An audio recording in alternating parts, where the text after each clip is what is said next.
원합니다. 여기 소망이 있으니 이런 주제로 말씀 증언하고 있습니다. 오늘은 그 6번째 시간으로 좌절에도 안전장치가 있다, 이런 제목으로 함께 은혜 나누도록 하겠습니다. 사는 게 참 힘든 시대입니다. 많은 분들이 요즘 사는 게 참 힘드네 라고 말들 하지요. 우리 성도님들은 언제 사는 게 참 힘들게 느껴지십니까? 마음먹은 대로 잘 안 될 때 아니던가요? 원하는 대로 일이 잘 풀리지 않고 원하는 대로 일이 잘 안 돌아갈 때이지 않습니까? 쓸 돈은 자꾸 늘어가는데 돈이 왜 이렇게 안 벌리는지 모르겠습니다. 계획은 많은데 제대로 이루어지는 일들은 별로 없는 것 같아요. 날 좀 따라줬으면 하는 사람들이 번번이 나를 실망시킵니다. 날 좀 알아줬으면 하는 사람들이 나를 외면할 때가 많습니다. 일은 여전히 많은데 왜 이렇게 몸이 안 따라주는지 모르겠어요. 예전만 못하다 이렇게 생각될 때도 있습니다. 두 손, 두 팔 다 걷고 한번 제대로 해봐야 되겠다 시작한 일이 번번이 가로막히고 중간에 좌절되는 일이 많습니다. 이런 경험들을 통칭해서 좌절 경험이라고 말합니다. 우리 인생에서요, 크고 작은 수많은 좌절을 늘 경험하기 마련인데요. 그래요, 하루를 되돌아보면 하루 종일 갖가지 좌절들이 끊임없이 이어집니다. 30분 정도 약속 장소, 30분 정도 걸리겠다 싶어서 시간 맞춰서 출발했어요. 근데 다른 때는 길만 잘 뚫리던 그 길에 왜 이렇게 내가 약속한 그때에는 차가 많이 막히는지, 왜 그때 하필 도로 공사는 하고 있고 사고는 나는지, 30분이면 됐겠다 싶었는데 약속을 어기고 말고 틀어지고 맙니다. 이만하면 됐겠다, 내가 충분히 설득했겠다 싶었는데, 정말 대화하는데 힘썼는데 그 사람이 내가 한 말과는 전혀 상관없이 엉뚱하게 행동했을 때도 얼마나 많습니까? 집에 돌아오면 또 자녀들은 왜 이렇게 속을 뒤집어 놓는지 모르겠습니다. 그러니까 이런저런 우리를 좌절시키는 일들이 참 많아요. 다만 크기와 강도의 차이가 있을 뿐입니다. 어떤 좌절은 그래도 웃어 넘기기 쉬운 좌절이 있죠. 근데 어떤 거는 몇 시간 또는 몇 날, 며칠 마음고생해야 겨우 지나가는 좌절들도 있습니다. 이게 굉장히 상대적인 것 같아요. 어떤 사람에게 그냥 웃어 넘길 일이 어떤 사람에게는 몇 날, 며칠 마음고생해야 할 일이기도 합니다. 근데 왜 이렇게 차이가 있을까요? 동일한 좌절 경험인데 누구는 이겨내고 누구는 이겨내지 못하고, 이게 좌절 경험에 대응하는 우리의 대응 능력의 차이인 것은 분명합니다. 지난주에 제가 언급한 사람에게는 정신 면역 체계라는 게 있습니다. 좌절하게 만드는 일이 생기면 그 일로부터 우리 자신을 보호하고 그 좌절의 아픔으로부터 내 마음을 다시 회복시켜주고 마침내 그 좌절을 이기도록 우리를 보다 더 강화시켜주는 우리 내면의 면역 체계가 있습니다. 이 면역 체계가 좀 더 성숙한 사람들은 상대적으로 좌절을 잘 이겨내겠지요. 근데 가만히 생각해 보면 우리의 성숙이라는 것, 이 좌절 경험을 얼마나 능숙하게 잘 이겨내느냐와 연관이 있는 것 같아요. 아이와 어린이들 한번 구별해 보십시오. 주사 맞는 거 아이나 어른이나 아프기는 마찬가지잖아요. 근데 아이들은 잘 못 참습니다. 어른들은 잘 참아요. 아이들은 맞으면 울어요. 근데 아이들 우는 일에 어른들이 우는 일은 없잖아요. 아이나 어린이나 갖고 싶은 거 있는 거 다 마찬가지입니다. 저도 갖고 싶은 게 있어요. 근데 갖고 싶은 거 못 받으면 아이들은 떼를 쓰지만 어른들은 포기할 줄도 알잖아요. 이게 차이 아닙니까? 그래 괜찮아, 그래도 괜찮아 이렇게 말할 수 있는 게 누구예요? 어른이거든요. 어른이 아이에게 실수해도 괜찮아, 실패해도 괜찮아, 넘어져도 괜찮아 이렇게 말하는 거잖아요. 왜요? 어른은 아이의 좌절을 이미 겪어봤고 또 잘 이겨냈기 때문에 그런 겁니다. 근데 그러니 어른이 됐다는 건 인생의 숱한 좌절과 역경을 능히 이겨낼 만한 역량을 갖췄다는 걸 의미하기도 합니다. 하지만 어른이라고 모든 좌절을 이겨낼 수 있는 건 아닙니다. 우리는 매일 넘어지고 또 부서집니다. 어떻게 대응하는 게 좋을까요? 일반적으로 우리가 좌절하게 만드는 일을 직면했을 때 우리에게 나타나는 제일 첫 번째 정서 반응은 무엇일까요? 분노예요. 마음대로 잘 안 되면 화나잖아요. 원하는 대로 안 돌아가면 화나지 않습니까? 저만 그런가요? 화납니다. 근데 본래 이 분노와 화라는 것은 인간에게 굉장히 좋은 기능을 위해서 존재하는 겁니다. 분노는 외부의 위협을 경계하고 외부의 위협으로부터 우리 자신을 방어하기 위한 대응 체계를 갖추도록 만드는 내적 기능이에요. 분노할 줄 모르는 사람은 자기를 잘 못 지킵니다. 누가 나를 모함하고 모욕하고 공격하고 때리는데 분노가 일어나지 않는다? 그러면 그 위해를 그대로 고스란히 다 받아서 자기를 방어할 수 없는 거예요. 또 사회적으로도 좋은 기능이 있죠. 거룩한 분노가 없이 어떻게 불의한 일을 바로잡을 수 있습니까? 우리가 이렇게 오늘날 자유를 누릴 수 있는 것은 불의한 정치 권력을 향해서 많은 사람들이 거룩한 분노를 품고 자기를 더 얻은 대가 아닙니까? 우리가 누리는 이 민주화가 곧 수많은 독재 권력자들에게 의로 대항하여 자기를 희생해서 얻은 대가 아닙니까? 그러니까 분노는 좋은 기능들이 있어요. 하지만 우리가 좌절했을 때 드러내는 분노는 주의할 필요가 있습니다. 우리가 좌절했을 때 분노하는 것은 어떤 의미를 갖고 있느냐? 가만히 나를 좌절시키는 요인들을 살펴보고 탓을 하고 원망하기 때문에 나타나는 일이에요. 우리가 좌절한 그 일을 나쁘게, 단정적으로, 부정적으로만, 편협한 시각으로만 받아들여서 그걸 위협으로만 받아들이기 때문에 나타나는 게 분노란 말이에요. 그래서 이럴 때 이 좌절 경험의 순간에 나타나는 분노는 우리에게 유익한 반응으로 나타나는 게 아니라 오히려 우리에게 위험을 초래할 경우가 굉장히 많습니다. 제가 예를 한 가지 들어 드릴게요. 우리 직장인들 중에서 흔히 겪는 일일 수 있습니다. 새로 온 프로젝트가 내게 주어졌습니다. 이제 며칠까지 기획안을 잘 작성해서 보고하도록 미션이 내게 주어졌어요. 잘 준비해 왔습니다. 이제 내일이면 그 기획안을 제출하고 보고해야 돼요. 발표해야 됩니다. 그래서 오늘 충분히 한번 마지막으로 검토를 하려고 마음을 먹고 책상 앞에 앉히고 서류를 펼쳤습니다. 근데 갑자기 전화가 오는 거예요. 학교에서, 우리 자녀가 등교한 학교에서 애가 아프다는 거예요. 나한테 전화가 왔어요. 왜? 배우자가 지금 자리를 비우고 또 하필이면 출장을 간 거예요. 지방으로. 어떻게 합니까? 내가 일단 학교를 가야죠. 달려갔습니다. 애가 아파서 일단 병원을 찾아갔어요. 근데 왜 그날따라 환자들이 이렇게 많아요? 꼭 내가 아이들 데려가면 꼭 환자들이 많아. 그래서 기다렸습니다. 그래서 잘 치료받고 처방받고 나오는데, 그래서 오늘 밤에 고열이 계속 날 수 있습니다. 이렇게 얘기를 해요. 그러니까 그래서 밤에 이제 아이가 열이 나나 싶어가지고 계속 들여다보느라고 이 내일 보고해야 될 기획서를 제대로 검토를 못한 거예요. 스스로 생각합니다.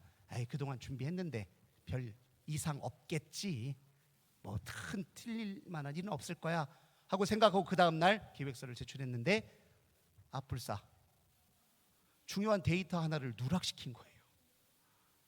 그걸 보더니 그 계획서가 엉망이라고 핀잔만 들었단 말이에요. 성도님들, 이런 상황이 당연히 분통이 터지고 화가 나겠죠. 그동안의 노력이 애쓰고 수고한 게 한순간에 나락으로 떨어졌으니까요.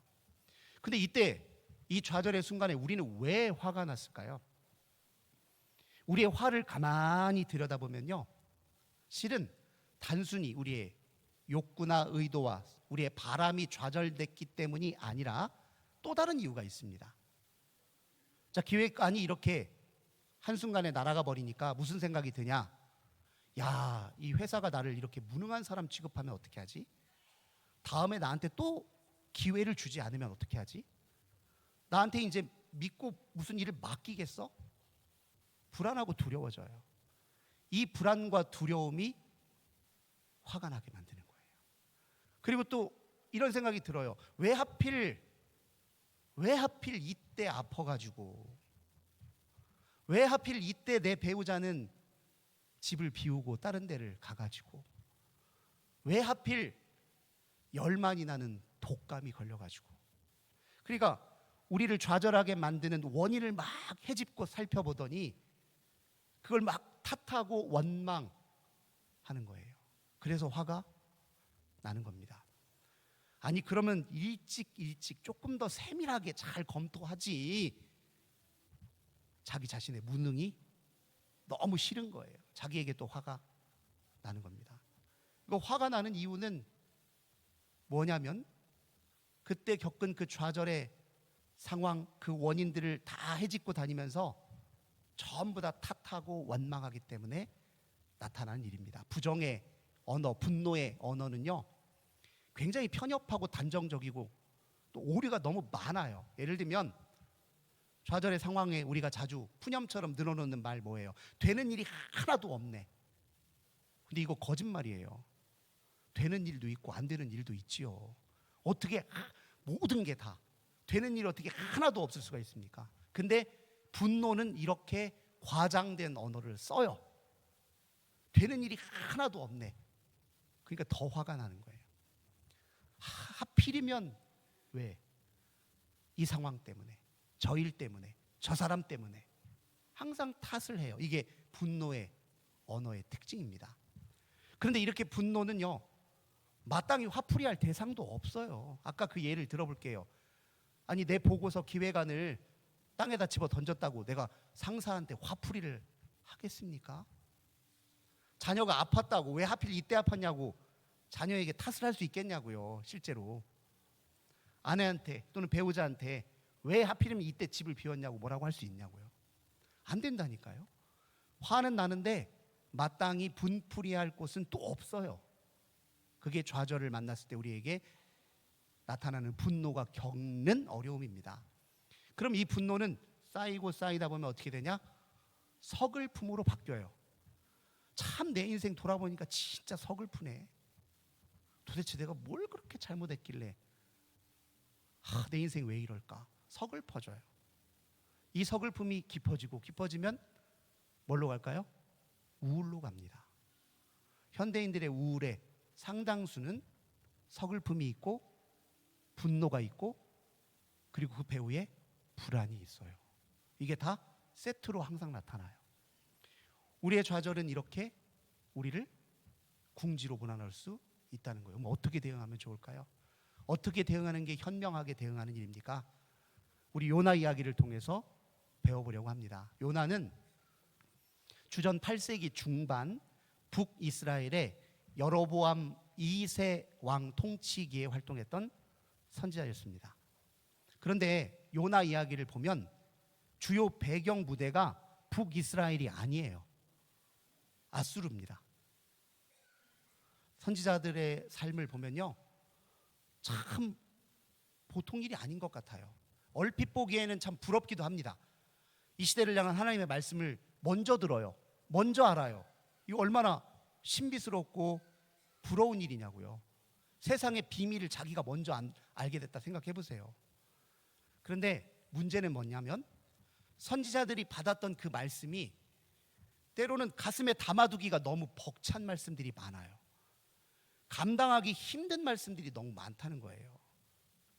모르는 사람들은 부럽다 할지 모르겠는데 정작 선지자들은 감당 못할 말씀 때문에 홍역을 앓게 된단 말이에요. 요나가 무슨 말씀을 들었는지 아십니까? 요나 1장 2절을 보니까 하나님께서 요나에게 저 큰 성읍 니느웨로 가서 그걸 향하여 외치라 이렇게 말해요. 니느웨는 아수르의 수도입니다. 아수르로 가라는 거예요. 그 외치라는 거예요. 요나는 이게 무슨 말을 의미하는지 정확하게 알고 있습니다. 아수르에게 회개할 기회를 주고 회개를 촉구하라는 뜻이에요. 이게 하나님의 심판 선고는 회개의 촉구용입니다. 빨리 회개해. 아직 안 늦었어. 이거 요나가 정확하게 알고 있어요. 근데 이게 화가 나는 거예요. 아니 북이스라엘을 향해서 준 말도 아직이 소화가 잘 안 되는데 왜 저 하찮은 민족, 언제든지 북이스라엘의 위협이 될 만한 민족에게 왜 가서, 왜 하나님은 저들까지 신경 써서 나로 저들에게 가서 회개할 기회를 주라고 얘기하시나. 너무 도무지 받아들여지기 힘든 거예요. 그럼 이 요나의 이야기를 읽고 있는 이스라엘 백성들은 어떻게 반응했냐? 이들은 더 받아들이기 힘들어했습니다. 요나는 비록 주전 8세기 중반에 활동했던 선지자이지만 요나 선지서, 요나 이야기가 쓰인 시점은 언제냐면 훨씬 더 후세인 주전 5세기에서 3세기 사이였습니다. 페르시아 제국 후기 또는 헬라 제국 초기에 쓰였어요. 이때는 무슨 일입니까? 이미 북이스라엘 백성들은요 아수르에게 다 멸망해서 첫자막에 짓밟힌 역사가 다 지나가 버린 때예요. 그냥 이스라엘 백성들은 이미 아수르는 원수예요. 원수같이 여기는 백성들이 아수르인데, 그런데 요나 이야기를 딱 들여다보니까 하나님이 요나한테 아수르로 가서 회개를 촉구하고 회개의 기회를 주라고 얘기하는 거예요. 그럼 그 심정이 어떻겠냐고요? 받아들여지겠냐고요? 화가 나죠. 불의한 자들까지 왜 자비를 베푸시는지 받아들여지기 힘들다는 거예요. 요나가 어떻게 했습니까? 1장 3절 하나님의 얼굴을 피하려고 다시스로 향하는 배에 올라요. 다시스는 스페인 남부에 위치해 있는 도시 중에 하나입니다. 그러니까 지금 이게 하나님의 얼굴을 피해 간다는 거예요. 못마땅해서, 화가 나서. 내가 오죽했으면 내 고향 땅 이스라엘을 떠나고 도망가겠습니까? 다 하나님 때문입니다. 저보고 어떻게 감당하라고 이렇게 말씀하십니까? 하고 화나면서 지금 하나님의 낯을 피하여 도망하고 있습니다. 이렇게 감당하기 어려운 말씀을 지금 주셨는데, 그런데 이 요나의 분풀이가 요나에게 무슨 도움이 되나? 하나도 도움이 되지 않아요. 배에 올랐는데 그 먼 거리죠. 풍랑과 태풍 안 만날 리가 없습니다. 가다가 폭풍우가 몰아치기 시작하는데 배가 뒤집어질 듯 요동칩니다. 뱃사람들이 안에 있는 물건들 다 집어 던져요. 죽게 생겼으니. 그래도 멈출 기세가 없어요. 곧 뒤집어질 것 같아요. 뱃사람들이 생각합니다. 우리들 중에 틀림없이 신의 노여움을 산 사람이 있을 거야. 제비를 뽑아서 확인하자. 제비를 뽑으니 누가 딱 걸려요? 요나가 딱 걸려요. 하필이면. 그래서 우리가 잘 아는 대로 요나가 뱃사람들에 의해서 차가운 바닷속으로 던져집니다.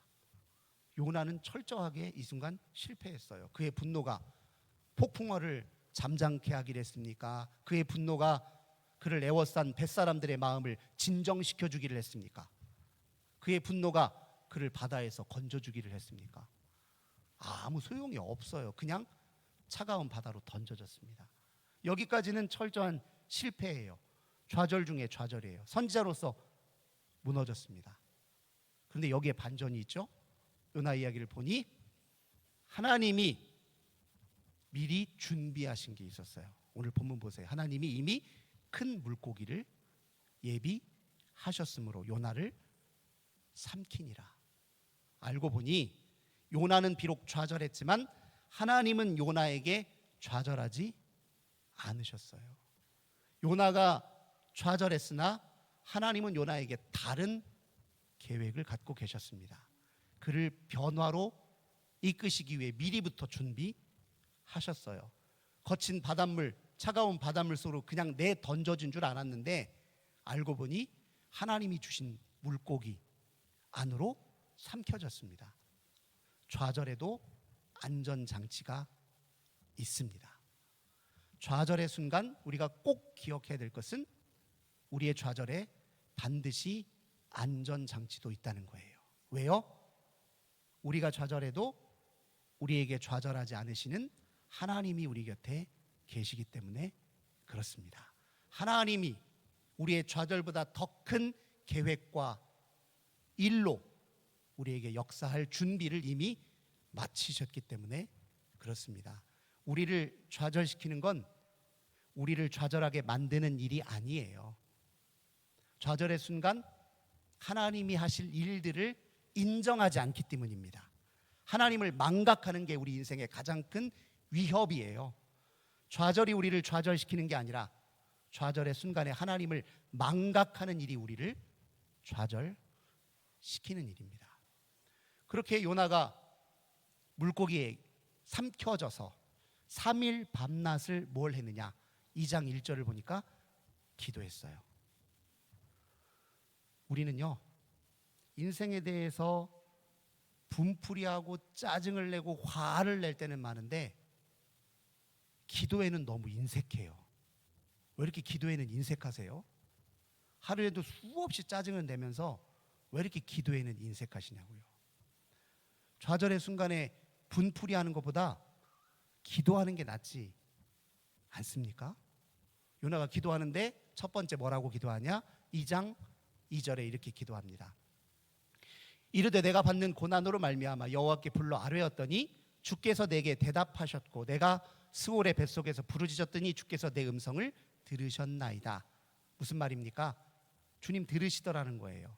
내가 분풀이를 할 때도, 화풀이를 할 때도, 탄식을 할 때도, 한탄을 할 때도, 한숨을 할 때도 다 들으시더라는 거예요. 이 얘기는 다른 말로 하자면 내게서 낯을, 얼굴을 돌리지 않으시더라는 깨달음입니다. 어린아이들이 걸음을 막 걷기 시작할 때, 아장아장 걸을 때요, 막 이제 세상 다 가진 것처럼 막 의욕에 넘쳐서 앞을 향해 막 걸어가다가요 반드시 넘어지죠. 풀썩 넘어집니다. 아프죠. 웁니다. 그럼 어떻게 하죠? 반드시 뒤를 돌아보게 돼 있어요. 왜요? 거기에 엄마가 보고 있거든요. 좌절의 순간, 절망의 순간, 한탄의 순간 하나님이 한 번도 낯을 돌리지 않고 계속 지켜보신다는 거예요. 요나가 그걸 지금 깨달았다는 겁니다. 주님은 우리에게 낯을 돌리는 일이 없어요. 우리가 주님의 낯을 피할 뿐입니다. 그리고 두 번째 이렇게 기도합니다. 2장 3절입니다. 주께서 나를 깊음 속 바다 가운데 던지셨으므로 큰 물이 나를 둘렀고 주의 파도와 큰 물결이 다 내 위에 넘쳤나이다. 요나는 그렇게 생각했어요. 폭풍우가 일어나니 이 폭풍우가 나를 삼켜버리겠구나. 바닷물에 던져졌으니 이 바닷물이 나를 삼켜버리겠구나. 이렇게 생각했는데 웬걸요? 하나님이 준비하신 물고기가 그를 삼켰습니다. 절망스러운 일이 우리를 죽이는 게 아니라, 폭풍우가, 바닷물이 우리를 죽이는 게 아니라 뭐가 우리를 죽인다고요? 하나님을 부정하고 도망가려는 우리의 태도가 우리를 죽이는 겁니다. 하나님을 망각하는 우리의 불신앙이 우리를 죽이는 일이에요. 좌절은 우리를 죽이지 못합니다. 주님이 우리를 지키시기 때문에 그렇습니다. 지금 그렇게 요나가 고백하는 거예요. 내가 폭풍에 삼켜진 줄 알았더니 물고기에 삼켜졌구나. 하나님이 우리에게 행하실 일들을 주목하는 게 중요해요. 왜 내가 이런 일을 겪느냐라고 묻기보다 이 일을 통해 하나님이 무슨 일을 하실 것인지를 되물어야 그게 우리가 살 길이라는 걸 요나는 보여줍니다. 그리고 덧붙여 이렇게 고백을 해요. 2장 4절입니다. 내가 말하기를 내가 주의 목전에서 쫓겨났을지라도 다시 주의 성전을 바라보겠다 하였나이다. 내가 이렇게 실망시켰는데 하나님이 나 이쁘다 보시겠어? 이런 생각 들잖아요. 이렇게 실망시켰는데 하나님 말씀 고역으로 여겨서 하나님 말씀 피해 도망갈 만큼 이렇게 고약스럽고 이렇게 편협하고 완고한 내가 뭐가 이뻐서 보시겠어? 이런 마음 들 수 있잖아요. 근데 그런 마음이 들더라도 주님을 찾고 구하는 일 멈추지 않겠다는 뜻입니다. 우리 그리스도인들은 결국 이 의심에 직면해요. 하나님, 나같이 평범하고 별 볼 일 없는 사람 정말 관심 있으세요? 저같이 정말 아무것도 없는 사람 정말 사랑의 시선으로 보고 계세요? 정말 인격적으로 저를 바라보고 계십니까? 이 의심이 결국 우리가 직면하는 의심이에요. 누구나 다. 그래서 우리가 평범하게 살길 싫어합니다. 평범하면 외면받는다고 생각하기 때문에 그래요. 세상은 실제로 평범하면 외면하죠. 그런데 그 세상의 논리 그대로 내가 평범하니 하나님이 나를 봐주실 리가 없지. 이 의심이 늘 우리를 치고 따라다닌단 말이에요. 이걸 해결할 수 있는, 돌파할 수 있는 유일한 방법이 뭘까요? 의심이 돼도 찾아야 돼요. 의심이 돼도 구해야 됩니다. 의심이 잃어도 하나님의 임재를 갈망해야 돼요. 그것밖에 방법이 없어요. 요나가 이렇게 2장 5절과 6절에서 고백합니다. 저는 이걸 여기다가 덧붙일래요. 의심의 물이 나를 영혼까지 둘러싸우며 불신의 기품이 나를 에워싸고 회의의 바다풀이 내 머리를 감싸서 내가 땅바닥으로 꼬꾸러지고 땅의 장막들이 나를 가로막더라도 주님은 내 생명을 구덩이에서 건지셨나이다. 의심을 돌파하는 길은 의심이 일어나도 구하고 또 구하고 바라는 길밖에 없습니다. 그 요나가 다음 기도로 이렇게 올려드려요. 7절입니다. 내 영혼이 내 속에서 피곤할 때 내가 여호와를 생각하였더니 내 기도가 주께 이르러 싸우며 주의 성전에 미쳤나이다. 좌절이 깊으면요 기도 안 나와요. 기도 안 나옵니다. 나오는 게 신기하죠. 안 나오는 게 당연해요. 너무 힘들어서 기도 한마디 못하고 그냥 지내다가 나중에 회개기도 하신 적 많지요? 기도 안 나옵니다. 요나도 그랬어요. 그런데 요나가 기도는 안 나오는데 여호와를 생각했대요. 이름을 떠올렸대요. 이름을 떠올리는 것만으로도 기도가 되어 하나님께 다다랐대요. 그게 지금 이 고백에 담겨 있습니다. 우리는요 기도의 내용이, 기도의 형식이, 기도의 능력이 나를 구원한다고 생각하는데 아닙니다. 우리가 기도하는 그 대상이신 하나님이 우리를 구원하시는 거예요. 기도의 내용이 아니에요. 기도의 형식이 아닙니다. 기도의 대상이신 하나님의 이름만 떠올리더라도 그게 기도가 되어 나를 주의 임재 안으로 데려다 놓는다는 거예요. 이게 요나가 경험한 일입니다. 그렇게 주의 임재 안에 머물러 있어야 좌절하는 순간에도 안전하고 좌절을 통해서도 우리는 다시 성장하고 일어설 수 있는 것입니다. 그래서 그 깨달음과 그 고백 때문에 요나의 마지막 기도는 감사로 귀결돼요. 2장 9절 감사의 제사를 드리며 나의 서원을 주께 갚겠나이다. 이게 우리가 좌절 경험에 대응하는 가장 현명하고 지혜로운 방법입니다. 요나처럼 기도하는 거예요. 좌절에도 안전 장치가 있습니다. 우리가 좌절하는 순간에도 우리에게 좌절하지 않으시는 주님에게는 또 다른 계획이 있으십니다. 좌절하게 만드는 일이 우리를 좌절시키는 게 아니라 좌절의 순간 하나님을 망각하기 때문에 우리가 위기에 빠지는 법입니다. 그 하나님이 대비하신 그 일에 주목하여 주의 이름으로 기도하면, 주님의 이름을 떠올리기만 하면 그의 임재 안에 머무르고 그의 임재 안에 머물러 우리는 반드시 이겨낼 수 있습니다. 요나가 기도를 마치자 물고기가 요나를 뱉어낸 것처럼 좌절의 순간에 주의 임재 안에 있으면 그 좌절이 우리를 뱉어냅니다. 더 높이 토해냅니다. 이 은혜를 누리시는 저와 우리 모든 성도님들 되시길 주님의 이름으로 간절히 기원합니다. 좋으신 주님 감사드립니다. 요나의 이야기를 통해 좌절에 대응하는 현명한 지혜로운 방법을 다시 마음에 새깁니다. 좌절이 우리를 거꾸로 들이는 것이 아니라 도리어 주를 향해 더욱 깊어지고 성숙해지는 계기가 되게 하소서. 예수님의 이름으로 기도드립니다. 아멘. 440